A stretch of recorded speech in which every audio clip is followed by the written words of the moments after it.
बड़ी चुनौती एक परीक्षा कराना एक मंत्रालय के लिए कभी रहा है या फिर इधर ही भी चीजें चेंज हो गई हैं? चुनौतियां बदलती जा रही हैं हम लोगों की। पहले चुनौती थी कि अमेरिका और चाइना से आगे हम लोग कैसे निकलेंगे। अब चुनौती ये है कि पाकिस्तान और बांग्लादेश के समकक्ष हम लोग कब कैसे खड़े होंगे। समस्या पता है क्या है? क्रेडिट हमारा, और अगर कोई दिक्कत हो जाए तो जिम्मेदारी किसी और की। तो वो उनका तर्क है, उस पर क्या कहेंगे? यूपीए में भी तो होते थे। यूपीए से इक्वेट करके आपकी गलती जो है वो कम हो जाएगी क्या? ये दहशतगर्द क्यों आखिर इतना टारगेट कर रहे हैं धर्मेंद्र प्रधान को? दहशतगर्द अगर हैं, गृह मंत्रालय के अधीन दिल्ली पुलिस आती है। क्यों परमिशन मिला हुआ है? एजुकेशन पे राजनीति नहीं होगी, हेल्थ पे राजनीति नहीं होगी, लॉ एंड ऑर्डर पे राजनीति नहीं होगी, तो राजनीति होगी किस पर धर्मेंद्र प्रधान साहब? तो मीडिया जिस तरह से मंत्री जी को जिस तरह से बात कर रहा है, आपको क्या लगता है कैसे आखिर जवाबदेही तय होगी फिर? तो वो पत्रकार उन बच्चों में अपने बच्चे की छवि क्यों नहीं देख पा रहे हैं जिन बच्चों को अपनी जान गंवानी पड़ी? नमस्कार दोस्तों, अपने व्यस्त शेड्यूल में से फाइनली टाइम निकाल करके शिक्षा मंत्री धर्मेंद्र प्रधान ने चुप्पी तोड़ दी है। नीट, पेपर लीक और जो सारी चीजें, जो पूरा मसला रहा है, 18 छात्र जान दे देते हैं क्योंकि शिक्षा मंत्रालय से एक पेपर ढंग से नहीं कराया जाता है। लेकिन दोषी न मंत्रालय है न मंत्री हैं, वो दोषी भी बताते हैं कि कौन लोग हैं दोषी, उस पर भी हम चर्चा करेंगे। पर सर, जिस तरह से जो पूरी एक बातचीत हुई है, एनडीटीवी पे बातचीत है, अखिलेश शर्मा है पत्रकार जो कि मैनेजिंग एडिटर भी हैं, वो बातचीत कर रहे हैं। तो हालांकि सवाल कम, जवाब ज्यादा लग रहा है पूरा इंटरव्यू, लेकिन बारी बारी थोड़ा सा हम लोग परते खोलते हैं इनकी बातचीत के। धर्मेंद्र प्रधान कहते हैं कि सबसे पहले मैं सरकार का, मोदी जी का, कर्मचारियों का, मंत्रालय का, प्रशासन का धन्यवाद देता हूँ। मतलब लंबी लिस्ट है, वो धन्यवाद देते हैं, आभार प्रकट करते हैं। क्यों? कि इतनी बड़ी चुनौती उन्होंने जो है मदद की है पूरी करने में। इतनी बड़ी चुनौती क्या कि मंत्रालय को अपना काम करना था, उन्हें पेपर कराना था। तो इतनी बड़ी चुनौती एक परीक्षा कराना एक मंत्रालय के लिए कभी रहा है या फिर इधर ही भी चीजें चेंज हो गई हैं? चुनौतियां बदलती जा रही हैं हम लोगों की। पहले चुनौती थी कि अमेरिका और चाइना से आगे हम लोग कैसे निकलेंगे। अब चुनौती ये है कि पाकिस्तान और बांग्लादेश के समकक्ष हम लोग कब कैसे खड़े होंगे। तो चुनौतियां बदल रही हैं, ये तो सामान्य सी बात है। आभार की जो आपने बात की, लंबी लिस्ट, लंबी फहरिस्त थी उस पूरे इंटरव्यू में आभार व्यक्त करने की जो धर्मेंद्र प्रधान ने की। मुझे याद है यूनिवर्सिटी के दिनों में मैं जब किसी कार्यक्रम को ऑर्गेनाइज करता था, एंकरिंग मोस्ट प्रोबेबली मैं कर रहा होता था ज़्यादातर, तो हमने वो आभार वाला जो मामला था ना, उसको बड़ा हटा दिया था कि भाई ये गेस्ट वेस्ट जो आएंगे, ये आभार व्यक्त करने में कि भाई फलाने डिपार्टमेंट का आभार, फलाने डिपार्टमेंट का आभार, स्टूडेंट्स का, उनका ये सब बाद में हो जाएगा यार, आराम से एक लाइन धन्यवाद, वोट ऑफ थैंक्स जो होता है उसमें कर देंगे। पहले तो पते की बात कर लो, मुद्दे की बात कर लो। हास्यास्पद इतना है कि एक नीट यूजी परीक्षा जो है, एंट्रेंस टेस्ट है मेडिकल कोर्सेज के लिए, वो करवाना इतनी बड़ी चुनौती बन गई कि फोर्सेस तक का सहारा लेना पड़ा। मतलब जिस बात पे शर्मसार होना चाहिए उस बात को उपलब्धि के तौर पर धर्मेंद्र प्रधान साहब जो है वो बता रहे हैं। तो दिक्कत तो इस चीज की है। अब चलिए कर लेते हैं कि चलो दिक्कत छोड़ो यार, आपकी आदत है, आप आभार व्यक्त करते हैं, बहुत आप ग्रेटिट्यूड रखने वाले व्यक्ति हैं, मान लिया इस बात को, आभार आपने व्यक्त किया क्योंकि आपने इस वाले नीट यूजी के परीक्षा को आपके हिसाब से ठीक ठीक कंडक्ट किया है। हालांकि वो एक एक 2-2 मिनट की वजह से जो बच्चे परेशान हुए, उसमें खैर जवाब उनका जो था वो भी ठीक था। बहरहाल आगे बढ़ते हैं ना। जो अभी किस तारीख को परीक्षा हुआ वो आपने ठीक कंडक्ट कर दिया। आपने तमाम लोगों का, ब्यूरोक्रेसी का, सरकार का, प्रधानमंत्री जी का, सब लोगों का आभार आपने व्यक्त कर दिया। 3 मई को भी तो एक परीक्षा हुई थी, उसका कसूरवार भी तो बताइए। जो लोग धन्यवाद ऑब्वियसली बताए हैं, लेकिन मेरा सवाल यही है, समस्या पता है क्या है कि क्रेडिट हमारा, और अगर कोई दिक्कत हो जाए तो जिम्मेदारी किसी और की। और वो जिम्मेदारी हो जाएगी खुद छात्रों की। परीक्षा देने नहीं जाते तो पेपर लीक नहीं होता, यही कहना अब बाकी रह गया। ये कह देते परिवार वालों की जिम्मेदारी, क्यों बच्चों को जो है नीट वीट की तैयारी करवा रहे हो, क्यों चाहते हो कि बच्चे डॉक्टर इंजीनियर बने, बाबा बन सकते हैं तो बाबा बन जाए। तो दिक्कत उन लोगों की है, क्रेडिट सारी इन लोगों की है। मामला ये है कि किसी भी चीज को करने के लिए अगर श्रेय आप ले रहे हैं तो जिम्मेदारी भी आपको लेनी पड़ेगी। तो जो लंबी फहरिस्त है, इसे इस तरीके से देखें, जिन जिन लोगों का आभार व्यक्त किया गया है इस वाले नीट को कंडक्ट करने के लिए धर्मेंद्र प्रधान के द्वारा, वही लोग कसूरवार हैं जिसको छुपा लिया गया है। अरे भाई एक काम है, निवेदिता एक शो है, यह शो बड़ा सक्सेसफुल हो जाता है तो आभार आपका, आभार मेरा, आभार जो है सो हमारे कैमरा पर्सन्स का, आभार हमारे एडिटर्स का, आभार हमारे सोशल मीडिया टीम का, सबका आभार बनता है। हमारे जो लीडर हैं वो ये आभार व्यक्त कर दें। अगर ये शो फेल हो जाता है तो जिम्मेदारी किसकी? जिम्मेदारी भी आपकी, सही जिम्मेदारी बात है। मेरी, जिम्मेदारी कैमरा पर्सन्स की, जिम्मेदारी एडिटर्स की। तो हम्म, जिसका श्रेय उसी की जिम्मेदारी। और सारा मामला ना इस वाले नीट के होने और इस वाले नीट के सफलतापूर्वक होने की बात नहीं थी। बात यह है कि ये वाला नीट एग्जाम हुआ ही क्यों, री एग्जाम करना क्यों पड़ा, दिक्कत ये थी। इस सवाल का जवाब तो मुझे कहीं पे मिला नहीं। अच्छा, दोष की जो बात है, जो हम लोगों ने कहा कि दोष उन्होंने बताया है किसका है, हम्म, उन्होंने सीधे सीधे एक जो है क्रिमिनल ही, अब कह दीजिए, हम्म, अगर मंत्री साहब बोल रहे हैं, शिक्षा मंत्री, तो वो क्रिमिनल वो डिसाइड कर चुके हैं। वो कहते हैं कि कुछ शिक्षक हैं जो रक्षक की जगह भक्षक बन गए, और वो कहते हैं कि ये जो शिक्षक हैं ये भ्रष्टाचार में हम्म। लिप्त हो गए, उन्होंने बच्चों के भविष्य के साथ खिलवाड़ किया है। कुछ शिक्षक, क्या कुछ शिक्षक इनसे कंट्रोल नहीं हो पा रहे? अगर वो भ्रष्टाचार में लिप्त है, आप कंट्रोल नहीं कर पाए? सिंपल सी बात यही है ना हाँ, कि भाई कोई भी पेशा सवालों से बियॉन्ड नहीं हो सकता, ट्रू। कोई भी पेशा। लेकिन यहाँ पे सवालों से बियॉन्ड हमने बहुत सारी चीजों को होते हुए देखा है, बहुत सारे पदों को होते हुए देखा है हम्म, कि आप प्रधानमंत्री से सवाल नहीं पूछ सकते, आप सेना के जवानों के बारे में बात नहीं कर सकते, आप शिक्षकों के बारे में बात नहीं कर सकते, आप डॉक्टर्स के बारे में बात नहीं कर सकते। हम्म, अलग अलग जगह पर ये होता है। भाई डॉक्टर्स भी मैल प्रैक्टिसेस में अगर इन्वॉल्व होंगे तो उनके खिलाफ भी बात होगी। अगर कोई सेना का जवान मैल प्रैक्टिसेस में इन्वॉल्व होगा तो उसके खिलाफ भी बात होगी। अगर कोई शिक्षक इस तरह के उसमें इन्वॉल्व होता है तो उसके खिलाफ भी बात होगी। पहली बात तो ये कि कोई भी पेशा, कोई भी पद, कोई भी प्रोफेशनल जो है वो सवालों से परे नहीं होना चाहिए, ना प्रधानमंत्री ना कोई शिक्षक। धर्मेंद्र प्रधान ने कहा शिक्षक जो है वो भक्षक बन गए। शिक्षक किसके अंग हैं? शिक्षा व्यवस्था के ना। शिक्षा व्यवस्था कौन सा मंत्रालय देखती है? शिक्षा मंत्रालय। शिक्षा मंत्री कौन है जिनके अधीन यह मंत्रालय आता है? धर्मेंद्र प्रधान। ये कैबिनेट किसकी है? मोदी सरकार की। इस कैबिनेट के मुखिया कौन है? नरेंद्र मोदी। तो जिम्मेदारी सबकी है ना। वो चंद शिक्षक भक्षक बन गए, धर्मेंद्र प्रधान के भाषा में अगर मैं कहूं, और ये पूरा पेपर जो है वो लीक हो गया, री एग्जाम होना पड़ा, बच्चों ने आत्महत्याएं की, 22, 23, 24 लाख बच्चों के भविष्य के साथ खेला गया। इतने सारे बच्चों के दिमाग में एक सशंका, एक आशंका को पैदा किया गया, जन्म दिया गया, डर का माहौल बनाया गया, बन गया, जिसकी वजह से उसमें केवल आप 4-5 शिक्षकों का नाम लेके या चंद शिक्षकों का नाम लेके बच जाएंगे। जिम्मेदारी आपकी बनती है। वो शिक्षक किसी को तो रिपोर्ट कर रहे होंगे ना। सही बात है। पूरी व्यवस्था रही होगी कि अब कि वो जो चंद शिक्षक भक्षक बन गए उन्हीं के ऊपर पूरी जिम्मेदारी थी, उन्हीं का पूरा अधिकार क्षेत्र था। ऐसा तो नहीं है। तो वही वाली बात है कि श्रेय जो है वो सबका, और नुकसान अगर हो गया है तो जिम्मेदारी जो है चंद लोगों पे डालो ताकि हम बच जाएं। और पूरे इंटरव्यू में ना बहुत तारीफ खुद की भी करते हुए नजर आए कि हमने इस बार ये कर दिया, इस बार हम एयरफोर्स के साथ काम किए। विजेता भी खुद को दिखा रहे हैं, लेकिन विक्टिम भी दिखा रहे हैं। तो शिक्षक वाली जैसे बातें कर रहे हैं, तो शिक्षकों को कर दिया, हमारी क्या गलती थी। ये विक्टिम भी बन रहे हैं कि हमारे ऊपर, आप बताइए, साइबर अटैक भी हो रहे थे, सीबीएसई का जो साइट था उसके ऊपर भी अटैक हो रहे थे। तो ये विक्टिम खुद को क्यों जताना चाह रहे हैं? आप या तो विजेता हैं या तो विक्टिम है। आप दोनों पीड़ित और आप जो है विजेता दोनों एक साथ नहीं बन सकते हैं। उपलब्धि मतलब जो इनके अंधभक्त हैं वो उपलब्धि देखकर लाहलोट होते चले जाए और नारेबाजी करने लगे, और जो इनके आलोचक हैं और ऐसे आलोचक जो स्विंग जैसे हैं, हाँ। उन आलोचकों के पास एक समय नहीं, यार नहीं, बहुत पीड़ित आदमी है यार, कमजोर आदमी है, इसके खिलाफ ज्यादा मत बोलो। ये पहली मर्तबा अगर ऐसा कुछ होता तो बात समझ में आ सकती थी कि ये तो पहली मर्तबा हुआ। धर्मेंद्र प्रधान बहुत सुचारू रूप से इस मंत्रालय को चला रहे हैं, एनटीए बहुत ढंग से पेपर करवा रहा है। एक बार ये लीक हो गया है और इसके बाद एक्शन भी लिया जा रहा है, री एग्जाम हो गया, री एग्जाम सक्सेसफुली हो गया। पहली बार ऐसा होता तो ये सब बातें मानी जा सकती थी, लेकिन पहली बार तो हुआ नहीं है। यूजीसी नीट का ही जो एग्जाम है 2024 में भी दिक्कत हुई थी उसमें। उससे पहले यूजीसी नेट 2024, उसमें भी दिक्कत हुई थी। सीबीएसई के बोर्ड एग्जाम 2018 की बात है, उसमें भी दिक्कत हुई। एसएससी सीजीएल 2017 है, उसमें भी दिक्कत हुई। एआईपीएमटी जो अब नीट है वो पहले प्री मेडिकल टेस्ट हुआ करते थे, ऑल इंडिया पीएमटी और स्टेट पीएमटी हुआ करते थे। 2015 में जो एआईपीएमटी का एग्जाम हुआ उसे सुप्रीम कोर्ट ने कैंसिल कर दिया, उस एग्जाम को। मोदी सरकार के आने के बाद से लगातार परीक्षाओं का लीक होना, पेपर्स का लीक होना, किसी ना किसी तरह की धांधली का होना, परीक्षाओं का दोबारा हो जाना, परीक्षाओं का अदालत में चला जाना, ये सब बिल्कुल नया नॉर्मल सा बन गया है। पिछले 10 सालों में 80 से ज्यादा परीक्षाएं, पेपर जो है वो लीक हुई हैं। एनटीए जितनी भी परीक्षाएं करवा रहा है उसमें एक मेजर पोर्शन ऑफ एग्जामिनेशन जो है वो दिक्कत में आ रही है। कहीं पे पेपर लीक हो रहा है, कहीं पे नकल वाला मामला चल रहा है, कहीं पे कंप्यूटर नहीं चल रहा है, मतलब कोई ना कोई दिक्कत। कहीं पे जब परीक्षाएं होती हैं तो सेंटर जितना लोगों को अकोमोडेट कर सकता है, अभ्यर्थियों को, उससे ज्यादा अकोमोडेशन हो जाता है, वो क्रिएट हो जाता है।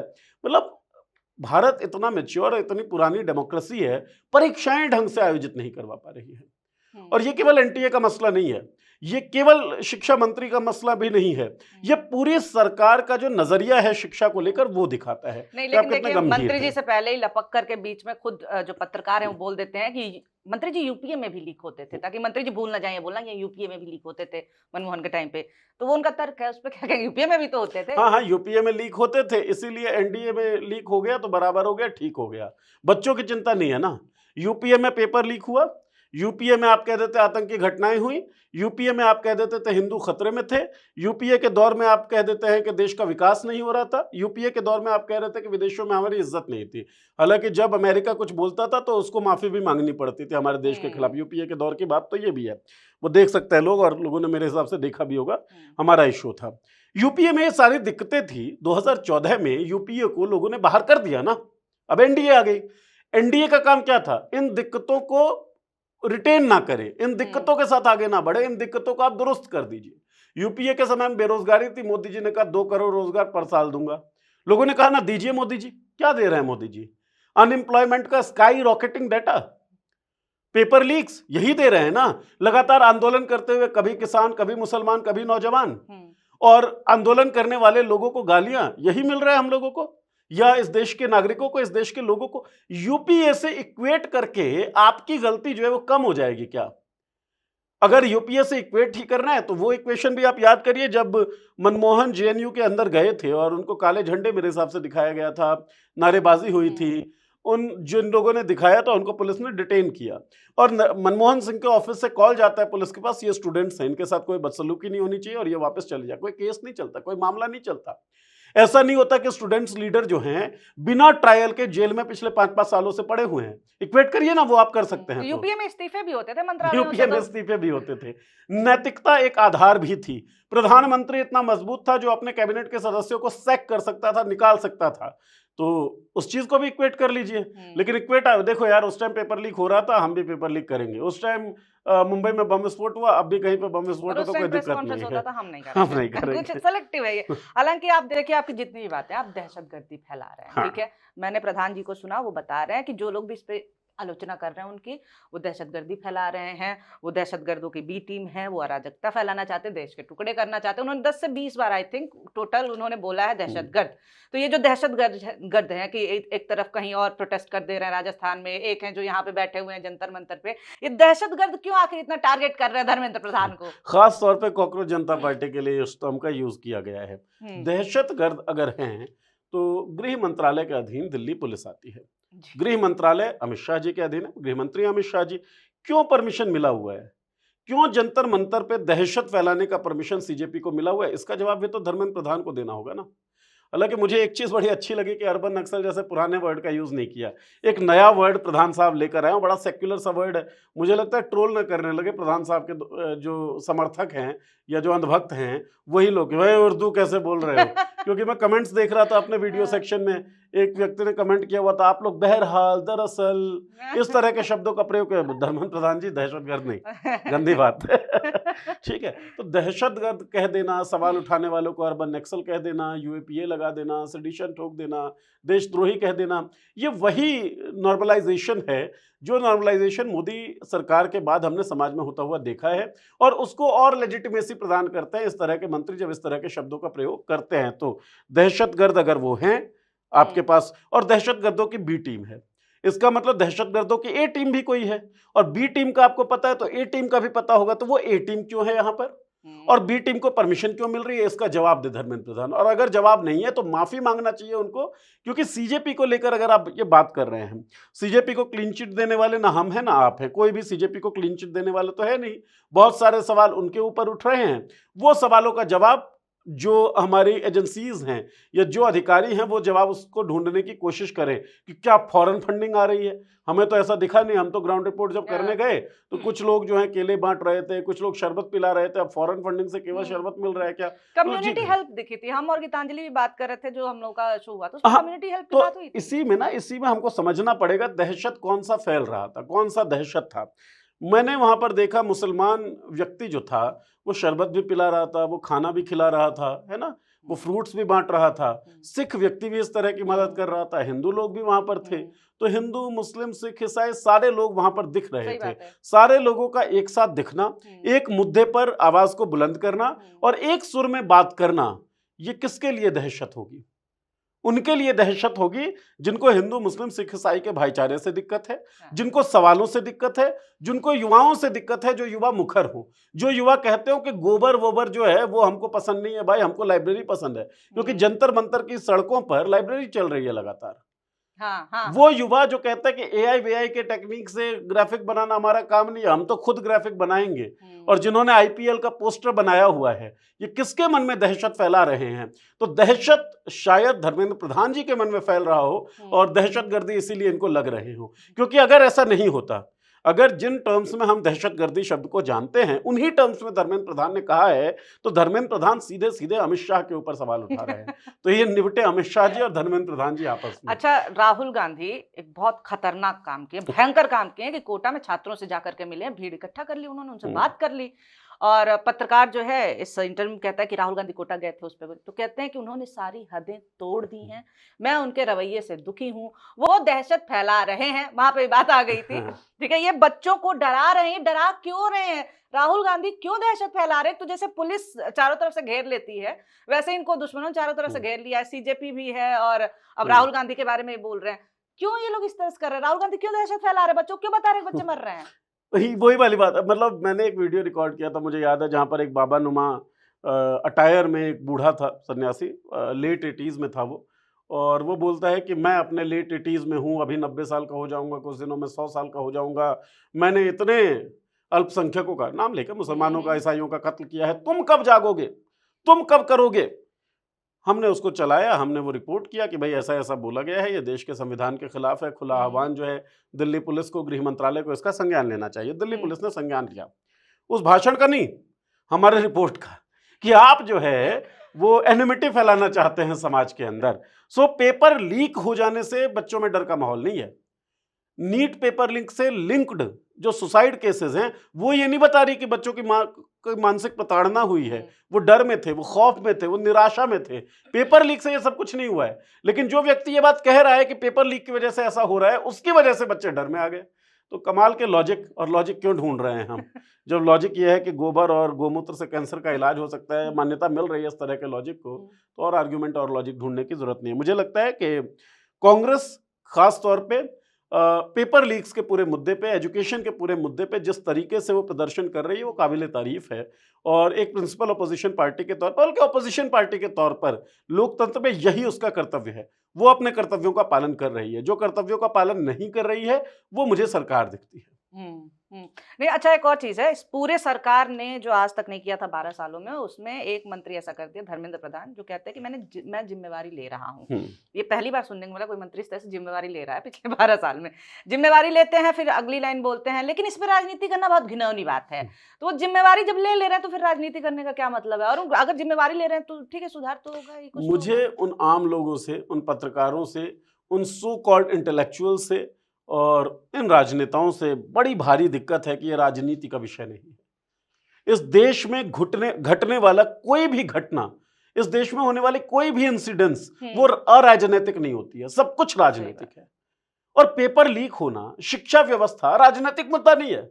इसके ऊपर राजनीति नहीं होगी तो राजनीति किस पर होगी? फिर तो आपका यकीन है कि राजनीति मंदिर पर होगी, राजनीति सांप्रदायिकता पर होगी, राजनीति थूक जिहाद, लैंड जिहाद जैसे स्लैंग्स पे होगी।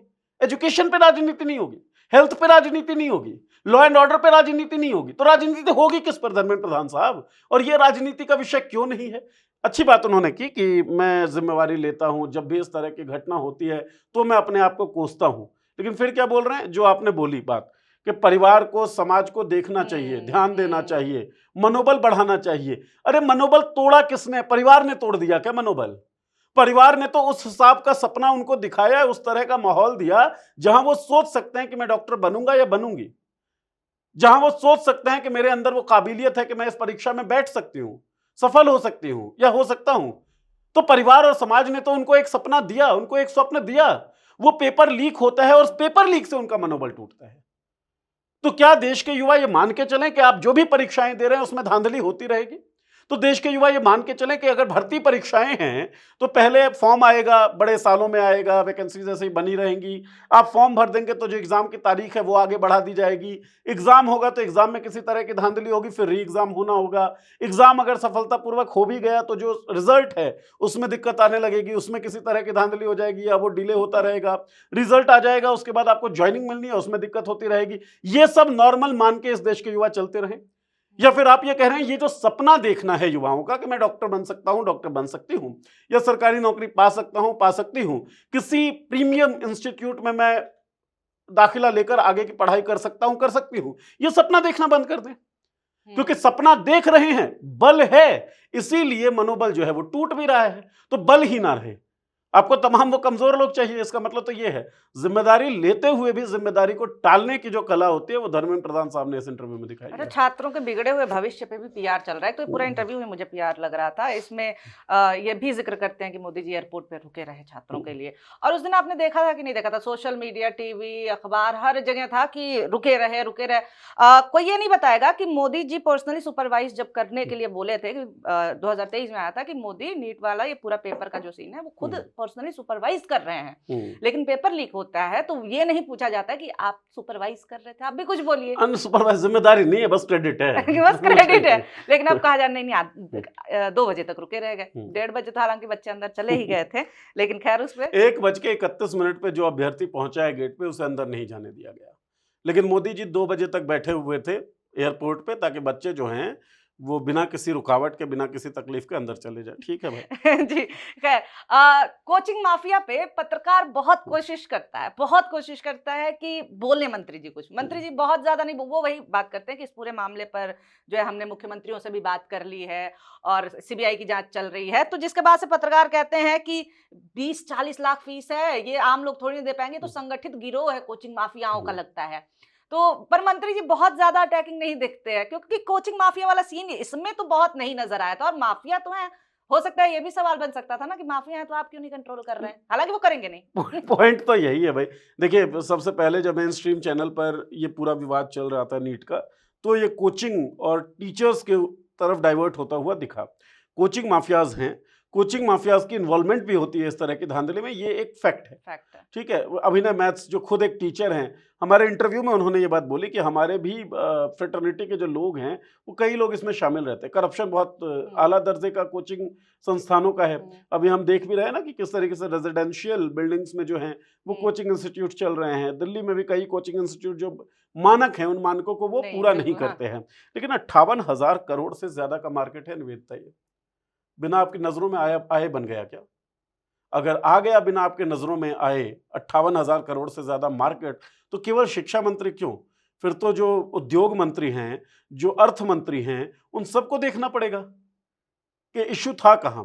तो क्या किसी तरह का मौन सपोर्ट था आपका, या फिर आप केवल उन टीचर्स को जो टीचर्स पॉपुलर हैं उनको टारगेट करना चाहते हैं? क्योंकि जो पॉपुलर टीचर्स है, इंडिपेंडेंट उनके पास प्लेटफॉर्म है जैसे यूट्यूब और अन्य सोशल मीडिया प्लेटफॉर्म्स, उस पर वो अपने पॉलिटिकल राय को भी रखते हैं, रजिस्टर करते हैं, और बच्चे उनको बहुत भारी संख्या में सुनते भी हैं। मीडिया, आपने जब मीडिया को घोंट रखा है मेन स्ट्रीम को, तो जितने भी लोग काबिल हैं, जितने भी लोगों के पास जानकारी है, वो अपने पॉलिटिकल नैरेटिव के साथ, अपने पॉलिटिकल इंटेलिजेंस के साथ उसको फार्निश कर रहे हैं। कोचिंग माफियाज के खिलाफ तो आप बोल ही नहीं पा रहे हैं जिनके खिलाफ बोलना है। आप नाम जरूर ये ले लेते हैं ताकि आम लोगों के बीच में एक सहमति बन सके, लेकिन उस पर कोई बात नहीं हो रही है। कोई बताए ना 58,000 करोड़ से ज्यादा का मार्केट कैसे बन गया कोचिंग इंडस्ट्री जो है, वो क्यों आप लोग, तब ध्यान आप लोगों का नहीं गया। और अब आप कोचिंग माफिया करके दरअसल उन टीचर, मुझे लगता है कि उन टीचर्स के खिलाफ एक माहौल बनाने की कोशिश की जा रही है। करते रहिए कोशिश, क्योंकि आपको लगता ही नहीं है कि 22-23 लाख बच्चों का जो भविष्य अधर में लटका हुआ है, 1 करोड़ से ज्यादा अभ्यर्थी जो अलग अलग परीक्षाएं 1 साल में देते हैं लगभग, उनकी चिंता आपको नहीं है। उन बच्चों की चिंता आपको नहीं थी जो बच्चे आत्महत्या कर गए। आत्महत्या कहा जा रहा है, टेक्निकली आत्महत्या है, लेकिन कई लोग कह रहे हैं कि ये किलिंग है। सोशल मीडिया पे इस तरह के जो विचार हैं वो घूम रहे हैं। तो कोचिंग माफियाज पे बात बहुत गंभीरता से होनी भी चाहिए, सरकार को कदम भी उठाना चाहिए, और मुझे लगता है तमाम लोग इसमें शामिल होंगे, सहभागी होंगे।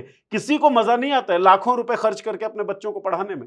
किसी को अच्छा नहीं लगता कि स्कूल में भी फीस भरे और वो फिर ट्यूशन में भी बच्चे को भेजे, वहां भी फीस भरे। पैसा बड़ी मुश्किल से कमाया जाता है, अगर आप करप्शन ना करें तो वो मुश्किल से कमाए गए पैसे को अलग अलग जगह पर क्यों रखेंगे लोग? है ना? क्यों खर्च करेंगे? क्यों खर्च करेंगे? उसका रिपोर्ट जो है ना, एएससीआर की एक रिपोर्ट थी, वो बताती है 2022 से 25 के बीच में, एक तो आप ये देखिए 44% पेरेंट्स का ये मानना है, उन्होंने कहा 2022 से 25 के बीच कि 50% से 80% इजाफा हुआ है स्कूल की फीस में। निजी स्कूलों की मैं बात कर रहा हूं। तो स्कूल की फीस तो महंगी हो गई, लेकिन फिर भी उनको ट्यूशन चाहिए। क्यों? एएससीआर कहती है थर्ड क्लास के 73% बच्चे जो हैं वो सेकंड क्लास का टैक्स नहीं पढ़ सकते हैं। 5वीं क्लास के 49% बच्चे जो हैं वो सेकंड क्लास के जो पाठ होने चाहिए वो पढ़ रहे हैं। ये हमारी शिक्षा व्यवस्था है, ये हमारी स्थिति है गवर्नमेंट स्कूल्स की। 69 लाख के आसपास टोटल सैंक्शन पोस्ट है, 58 या 59 लाख अभी कार्यरत टीचर्स हैं, 10 लाख है ही नहीं टीचर्स आपके पास, 1 लाख से ज्यादा सिंगल टीचर ड्रिवन आपके पास स्कूल है। ये व्यवस्था है आपकी। वो कोचिंग माफियाज की आप बात कर रहे हैं, अरे वो स्टेब्लिश कैसे हो रहे हैं? फंगल इन्फेक्शन जब होता है तो उसके लिए जो समर्थित वातावरण है, कंड्यूसिव एनवायरनमेंट जो है वो भी तो होना चाहिए ना। तो वो कंड्यूसिव एनवायरनमेंट कौन क्रिएट कर रहा है? जिन्होंने शिक्षा व्यवस्था को लगातार खराब रखा। ग्लोबली टॉप 100 इंस्टीट्यूशंस की आप बात करेंगे तो भारत की एक यूनिवर्सिटी उसमें नहीं है। क्या शिक्षा व्यवस्था है हमारी? 5वीं क्लास के बच्चे सेकंड क्लास का पाठ पढ़ रहे हैं, तीसरी क्लास का बच्चा सेकंड क्लास के टेक्स्ट को नहीं पढ़ पाता है। खुद जो नेता मंत्री हैं और गोदी मीडिया के लोग हैं वो भी ये कहते हैं कि हमारे ग्रेजुएट्स जो हैं वो एम्प्लॉयबल नहीं है। क्यों नहीं है? सवाल तो ये है ना, ग्रेजुएशन की डिग्री तो उनके पास है, इंजीनियरिंग की डिग्री तो उनके पास है। इसका मतलब आपकी पूरी शिक्षा व्यवस्था में एक बहुत बड़ा लूप होल है जो उनको सर्टिफाई कर रहा है कि ये इंजीनियर हैं, लेकिन इंडस्ट्री कह रहा है कि इंजीनियर्स एम्प्लॉयबल नहीं है। इसका मतलब आपकी यूनिवर्सिटी के सर्टिफिकेशन में दिक्कत है भाई। मतलब जो वो सर्टिफाई कर रहा है बच्चे को, this is certified that so and so has pass the examination of BTech और बीई, और अब वो इंजीनियर है, इस सर्टिफिकेशन में दिक्कत है, उस पूरी शिक्षा व्यवस्था में दिक्कत है, उस पर कोई सवाल नहीं होगा। कोचिंग माफियाज एक बहुत बड़ी समस्या है, कोचिंग माफियाज पे गंभीरता से बात हो, ये खोजा जाए सबसे पहले तो कि कोचिंग माफियाज की जरूरत क्यों पड़ी, ट्यूशन टीचर्स की जरूरत क्यों पड़ी। जब हमारे पास स्कूल्स हैं, जब हमारे पास कॉलेजेस हैं, तो ये सवाल खोजें, इसका जवाब खोजने की कोशिश सबसे करें। बड़ी परेशानी है कि नेता जवाब देंगे ही क्यों भाई? पत्रकार जो है वो भाजपा कवर करते करते भाजपा के कार्यकर्ता की तरह नजर आ रहा है। कोई एंकर प्रवक्ता बनकर के बैठे हुए हैं। पूरे इंटरव्यू में आप देखिए कि जो पत्रकार हैं वो फीड कर रहे हैं मंत्री जी को आंसर्स, वो कहीं भी काउंटर क्वेश्चन है नहीं। आप कहेंगे कि आप ढंग से क्वेश्चन नहीं करते, वो कहेंगे कि पत्रकार का काम होता है केवल बातें पहुंचाना, आप बातें फिर पहुंचाते नहीं, एक भी काउंटर क्वेश्चन नहीं है। और वो कहते हैं सर आपने गोपनीय रखा, सर आपने बहुत अच्छे से किया, सर इस बार आपने फुल प्रूफ कर दिया, एक क्वेश्चन ढंग का नहीं है। और मुझे ये लगता है ना कि अगर ये सवाल करने पे आ जाए, नहीं पता इनके गुनाहों की जो पोल पट्टी है वो खुल जाएगी शायद। हाँ, तो ये जो पूरी लिस्ट है ना, जैसे कि अब कोचिंग माफिया में तो वो अधिकारी जो हैं, जो कि जिनको एनओसी वगैरह देने का जिस भी डिपार्टमेंट का काम है वो भी दोषी हुआ। फायर सेफ्टी वाला जो मसला है तो उसमें वो डिपार्टमेंट दोषी हुआ, तो वो ऊपर से नीचे तक तार जाते हैं। तो उसमें से तो एक मीडिया भी है। तो मीडिया जिस तरह से मंत्री जी को बहुत प्यार दुलार के साथ जिस तरह से बात कर रहा है, आपको क्या लगता है कैसे आखिर जवाबदेही तय होगी फिर, और कैसे आपको इंटरव्यू मिलेगा अगर ऐसे ही क्वेश्चन पूछा जाएगा तो? ये एक बड़ा मसला शायद हो सकता है, लेकिन मुझे लगता है कि जिन लोगों ने इंटरव्यू किया है, जो लोग मेन स्ट्रीम मीडिया में बैठे हुए हैं, उनको इंटरव्यू की दिक्कत नहीं होती है, क्योंकि उनके पास सवाल भी शायद पहले से आ जाते हो। मुझे थोड़ा सा दुख इस बात का होता है, मैं कल भी जंतर मंतर पे था और एक महिला मिली, अर्ली 50s में या लेट 40s में रही होंगी, वो रेगुलर व्यूअर थी नो द न्यूज़ की, और उन्होंने बताया भी था, उन्होंने कमेंट किया था निवेदिता शांडिल्य कहाँ हैं। जब निवेदिता जी अपनी शादी के लिए गई थी तो मिलना चाह रही थी, मिली, वो बहुत सारी बातें उन्होंने की। मैंने पूछा आप यहाँ क्यों मैम? तो कहती हैं मेरे बच्चे ने अभी परीक्षा नहीं दिया है, लेकिन कल को तो देगा।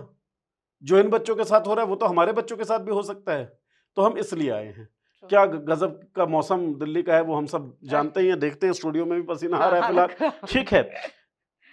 हर किसी के मन में एक तरह का दुख तो है कि बच्चों के साथ गलत हुआ। बच्चों के सवाल पे ना बहुत ज्यादा मन में आपका राजनीतिक जो अलाइनेशन है, अलाइनमेंट है, वो बहुत ज्यादा मैटर नहीं करता। आपको दिखता है यार ये तो हमारे बच्चे के साथ भी हो सकता है।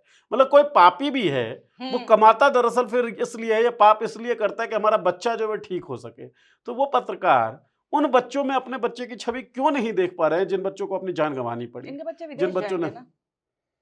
ठीक बात है। जवाब निवेदिता जी दे ही चुकी हैं।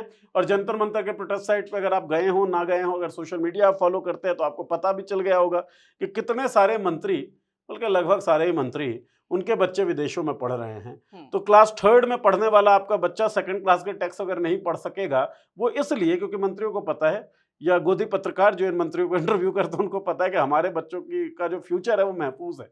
फ्यूचर महफूज अगर किसी का नहीं है तो आपका हमारा कॉमन लोगों का है। तो कॉमन लोग देखें, सोचें, अच्छा, समझें। लेकिन चलते चलते तो ये बोलेंगे कि धर्मेंद्र प्रधान से एक बात सीखनी चाहिए कि वो जिम्मेवारी लेने आए थे, लेकिन जो तो जिम्मेवारी नहीं लिए हैं, एकदम कोसों दूर खड़े रहे। दोषी सब है, शिक्षक भी दोषी हैं, राहुल गांधी दोषी हैं, सीजेपी दोषी है, पत्रकार दोषी है, पत्रकार हम लोगों जैसे वाले जो इंटरव्यू ले रहे थे उनकी जी। बात नहीं हो रही है, जो भी लोग हैं सब दोषी हैं केवल। और मंत्री जी जो है वो विक्टिम है, वो विनर भी हैं, वो विक्टिम भी हैं।